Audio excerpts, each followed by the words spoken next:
బెంగళూరును ఉలిక్కిపడేలా చేసిన triple murder case ఇప్పుడు దేశవ్యాప్తంగా సంచలనంగా మారింది. ఒకే కుటుంబానికి చెందిన ముగ్గురు సభ్యులు దారుణ హత్యకు గురి కావడం అందరినీ షాక్కు గురి చేస్తోంది. బయట వ్యక్తులు కాదు, సొంత కుటుంబ సభ్యులపైనే అనుమానాలు వ్యక్తమవుతుండడం ఈ కేసును మరింత కలవరపెడుతోంది. ప్రేమ, సహజీవనం, కుటుంబ కలహాలు, భారీ అప్పులు, ఈ కేసులో ఒక్కో కోణం బయటకు వస్తున్న కొద్దీ కొత్త ట్విస్టులు వెలుగు చూస్తున్నాయి. ఒకప్పుడు ప్రేమగా పెంచిన కూతురుపైనే హత్య ఆరోపణలు రావడం ఇప్పుడు తీవ్ర చర్చకు దారితీస్తోంది. పోలీసుల దర్యాప్తులో షాకింగ్ నిజాలు బయటపడుతున్నాయి. అసలు ఆ కుటుంబంలో ఏం జరిగింది? అప్పుల వివాదమే రక్తపాతానికి దారితీసిందా?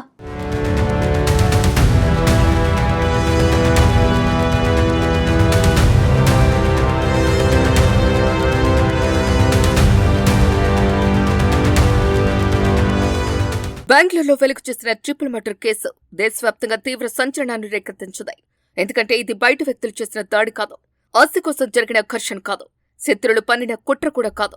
ఈ కేసులో వినిపిస్తున్న ఆరోపణల ప్రకారం కూతురే తన తల్లిదండ్రులు, సొంత చెల్లెలిని హత్య చేయడానికి కారణమెంతిన విషయం ప్రజలను తీవ్ర దిగ్భ్రాంతికి గురిచేస్తోంది. ప్రేమ, సహజీవనం, కుటుంబ విభేదాలు, భారీ అప్పులు, ఆవేశం, ద్వేషం ఇవన్నీ కలిసినప్పుడు ఓ కుటుంబం ఎంత విషాదకరమైన ముగింపును ఎదుర్కోవాల్సి వస్తుందో ఈ ఘటన చూపిస్తోంది. సిలికాన్ వ్యాలీ ఆఫ్ ఇండియాగా పేర్కొంచిన బెంగళూరు నగరం ఎన్నో విజయగాథలకు నిలయంగా ఉంటుంది.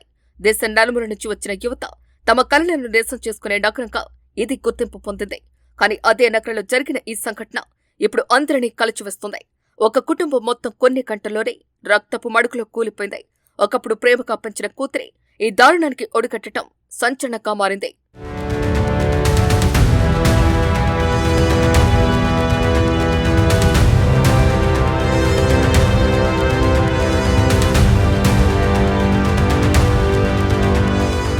కేఆర్పురం పోలీస్ స్టేషన్ పరిధిలోని సీగహల్లి ప్రాంతంలో ఉన్న సాయి గ్రీన్ అపార్ట్మెంట్లో ఈ ఘటన జరిగింది. సోమసుందర్, ఆయన భార్య ముత్తులక్ష్మి, చిన్న కుమార్తె సుప్రియ సాధారణ మధ్యతరగతి కుటుంబంలో జీవిస్తున్నారు. ప్రతి కుటుంబంలో ఉండే ఆశలు, ఆంధ్రుడు భవిష్యత్ ప్రణాళికలు వీరిలో కూడా ఉన్నాయి. కానీ కుటుంబంలో పెద్ద కుమార్తె శ్వేత జీవనశైలి కారణంగా కొంతకాలంగా విభేదాలు పెరుగుతున్నట్లు పోలీసులు గుర్తించారు. ప్రస్తుతం వెలుగులోకి వచ్చిన వివరాల ప్రకారం పెద్ద కుమార్తె శ్వేత కెన్నెత్ అనే యువకుడితో సహజీవనం చేస్తోంది. ఈ విషయాన్ని కుటుంబ సభ్యులు అంగీకరించలేకపోయినట్లు తెలుస్తోంది. తల్లిదండ్రులు పలుమార్లు ఆమెను మందలించినట్టు సమాచారం. ఇక్కడ ఒక ముఖ్యమైన విషయం గుర్తించాలి. చాలా కుటుంబాల్లో తరాల మధ్య ఆలోచన విధానంలో తేడాలు కనిపిస్తాయి. తల్లిదండ్రులు ఒక విధంగా ఆలోచిస్తారు, పిల్లలు మరో విధంగా ఆలోచిస్తారు. కానీ సాధారణంగా ఇవి వాదోపవాదాల వరకే పరిమితమవుతాయి. అయితే ఈ కేసులో పరిస్థితి మరింత తీవ్రంగా మారినట్లు కనిపిస్తోంది. ప్రేమ వ్యవహారం ఒక్కటే కారణమా అంటే దర్యాప్తు అలా చెప్పడం లేదు. భారీ అప్పులు కూడా ఈ కేసులో కీలక అంశంగా మారాయి. శ్వేత దాదాపు 30 లక్షల రూపాయల వరకు అప్పులు చేసినట్లు ప్రాథమిక సమాచారం వెలుగులోకి వచ్చింది. ఆ అప్పులు ఎందుకు చేశారనే విషయం ఇంకా పూర్తిగా స్పష్టత రాలేదు. కానీ ఆర్థిక ఒత్తిడి కుటుంబంలో వివాదాలను మరింత పెంచినట్టు కనిపిస్తోంది. అప్పుల గురించి తల్లిదండ్రులు తరచూ ప్రశ్నించడం, డబ్బు ఎక్కడ ఖర్చయిందని అడగటం, భవిష్యత్ గురించి ఆందోళన వ్యక్తం చేయటం కుటుంబంలో ఉద్రిక్తతను పెంచి ఉండొచ్చని భావిస్తున్నారు.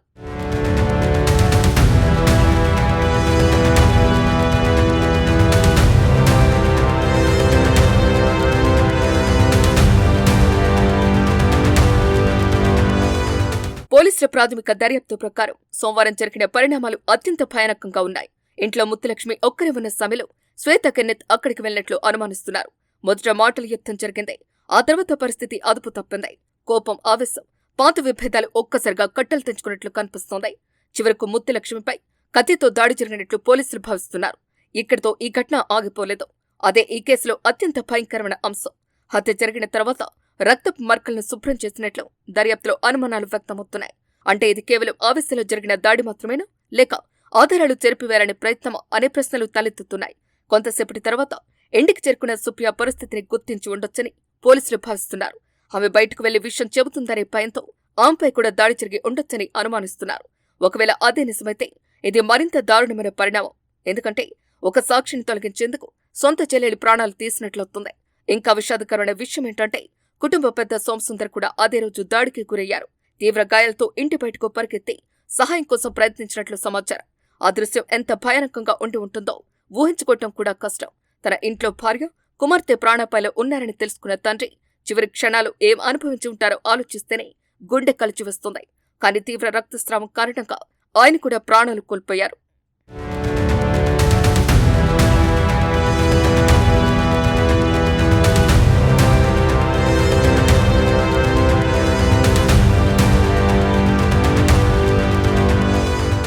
ఈ కేసును కేవలం క్రైమ్ కోణంలో మాత్రమే చూడలేం. ఇది సమాజంలో వేగంగా మారుతున్న కుటుంబ సంబంధాలపై కూడా ప్రశ్నలు లేవనెత్తుతోంది. ప్రేమించడం తప్పు కాదు, సహజీవనం చేయటం గురించి కూడా సమాజంలో భిన్నాభిప్రాయాలు ఉన్నాయి. కానీ కుటుంబ విభేదాలు హింసకు దారితీసినప్పుడు సమస్య ప్రారంభమవుతుంది. సంభాషణలు ఆగిపోయి కోపం నిర్ణయాలు ప్రభావితం చేసినప్పుడు విషాదాలు చోటు చేసుకుంటాయి. మరోవైపు అప్పుల అంశం కూడా చిన్న విషయం కాదు. ఆధునిక జీవితంలో చాలా మంది యువత క్రెడిట్ కార్డులు, రుణాలు, ఆన్లైన్ అప్పుల వలయంలో చిక్కుకుంటున్నారు. మొదట చిన్న మొత్తాలతో మొదలైన అప్పులు క్రమంగా పెద్ద భారమవుతున్నాయి. కుటుంబ సభ్యులు ప్రశ్నించినప్పుడు అవి గొడవలకు దారితీస్తున్నాయి. ఈ కేసులో కూడా ఆర్థిక ఒత్తిడి ఒక ప్రధాన కారణంగా ఉందా అనే కోణంలో పోలీసులు దర్యాప్తు చేస్తున్నారు. ఇప్పటి వరకు బయటకు వచ్చిన సమాచారం ప్రకారం శ్వేతా కెన్నెత్ పరారీలో ఉన్నారు. వారిని పట్టుకునేందుకు పోలీసులు ప్రత్యేక బృందాలతో గాలింపు చర్యలు చేపట్టారు. కేసులో ఇప్పటికే ఒకరిని అదుపులోకి తీసుకున్నట్లు సమాచారం వచ్చినప్పటికీ పూర్తి వివరాలు ఇంకా వెల్లడించలేదు. అందువల్ల ప్రస్తుతం బయటకు వస్తున్న సమాచారం అంత ప్రాథమిక దర్యాప్తు ఆధారంగానే చూడాలి. ఈ కేసులో అసలు ప్రశ్న మాత్రం ఇంకా మిగిలే ఉంది. నిజంగా ప్రేమ వ్యవహారమే కారణమా, అప్పుల భారం కారణమా, లేక వీటి వెనుక ఇంకేదైనా లోతైన కారణం ఉందా అనే విషయం పూర్తి దర్యాప్తు తర్వాతే తేలనుంది. కోర్టు విచారణ, పోలీసుల ఆధారాలు, ఫోరెన్సిక్ నివేదికలు అన్నీ పూర్తయిన తర్వాతే అసలు నిజం బయటపడుతుంది. అయితే ఓ విషయం మాత్రం స్పష్టంగా కనిపిస్తోంది. ఈ ఘటనలో 3 ప్రాణాలు కోల్పోయారు. ఒక కుటుంబం పూర్తిగా చిన్నభిన్నమైంది. ఒకప్పుడు ప్రేమగా కలిసి జీవించిన కుటుంబ సభ్యుల మధ్య విభేదాలు ఎంత ప్రమాదకర స్థాయికి చేరుకున్నాయో ఈ కేసు చూపిస్తోంది. ప్రేమ, డబ్బు, కోపం, ఆవేశం, అపార్థాలు ఇవన్నీ నియంత్రణ కోల్పోతే చివరకు మిగిలేది విషాదమే అని బెంగళూరులో జరిగిన ఈ ట్రిపుల్ మర్డర్ కేసు మరోసారి గుర్తు చేస్తోంది. ఇప్పుడు దేశం మొత్తం ఈ కేసు దర్యాప్తు వైపు చూస్తోంది. పరారీలో ఉన్న నిందితులు ఎప్పుడు పట్టుబడతారు, అసలు హత్యల వెనుక పూర్తి నిజమేమిటి అనే ప్రశ్నలకు సమాధానం కోసం ఎదురు చూస్తోంది.